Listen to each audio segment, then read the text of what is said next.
I'm gonna chop up your boy. I'm gonna feed him to my dogs. 3 of the evilest, nastiest, man-eating bitches you ever saw. I picked them up from Satan at a yard sale.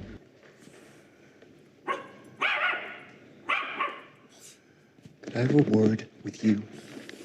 You're the dumbest son of a bitch I ever met. We walked in there ready to kill every last one of you. Alright folks, how you doing? Welcome back. So I'm looking at the situation in the Middle East and Trump with his rather expensive fireworks display bombing the so-called nuclear sites in Iran, which have long been abandoned.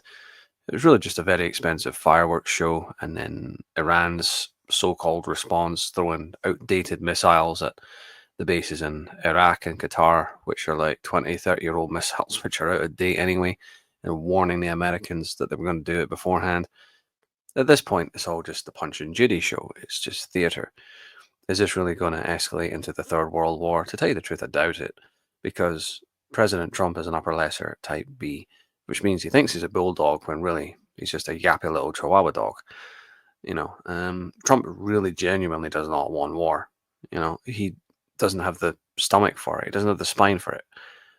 If he were a killer, a real shark, like a Putin or a Netanyahu, a greater narcissist, I'd be fucking worried. I would be digging in and getting those provisions, you know, make sure you're well stocked up on water and emergency food supplies, because you might be in a hell of a lot of trouble. But no, Trump is not this kind of narcissist. He's not a conqueror. He's not a Napoleon. He's not a Caesar. That will not happen. Let me ask you this, if you think I'm full of shit. He talks about annexing the Panama Canal, making Canada the 51st state, annexing Greenland. Has he done any of those things? No. He's all talk, you know, no muscle behind it. He'd rather negotiate, and I think he might actually succeed in doing that. Or perhaps he won't. I don't know. There's a lot of bad blood there between Israel and Iran that might go too deep for Trump to mend those wounds. You know, Netanyahu, being a greater, fancies himself a Napoleon or a Caesar, but he's simply not got the numbers. You know, Iran has really exposed Israel for being pretty weak. Israel is completely dependent upon US, you know, involvement, US supplies. And if Trump is not going along with Netanyahu's plans for the Greater Israel Project, then it's never going to fucking happen. You don't have the numbers. I mean, it's as simple as that. I mean, the population of Israel is less than 10 million. So Netanyahu fancies himself a conqueror and all the rest of it, but without the resources of the United States, it's going to amount to the square root of fuck all.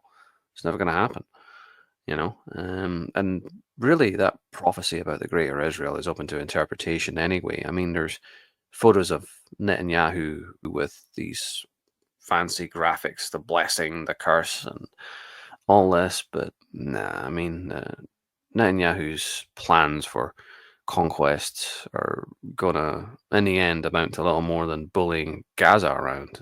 That's about it. Never gonna happen. I mean, there's millions and millions of Arab Muslims between Netanyahu and quote-unquote Greater Israel. You know, that is a pipe dream. That's a fucking fantasy. Anyway, thanks very much for watching. Your lyrics are shit, like when I cop the squad. Who told you can fuck with the mighty pop the doc? For stepping on the stage, I should rock you not. Don't get too close, or you might get shot. But I know something about you. You went to Cranbrook, that's a private school. What's the matter, dog? You embarrassed? This guy's a gangster? His real name's Clarence.